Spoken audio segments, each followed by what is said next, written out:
Buongiorno, dobro jutro, guten Morgen. Buondì. I nostri svecchios e ci rivendicano da tutte le situazioni con un modo di dire. Per esempio, quando uno era malato, loro dicevano che il malato ha il diritto di lagnarsi.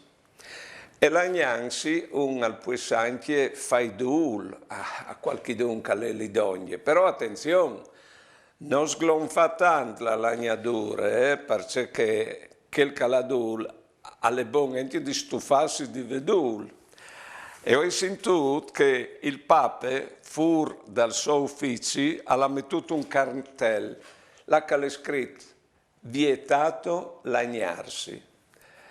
Perché c'è certe gente che non la finisce di lagnarsi, allora alle mie stagnale dall'imprimo.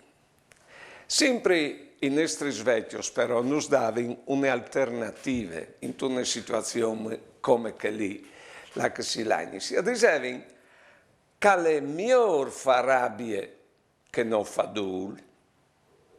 Buone giornate e buone vite.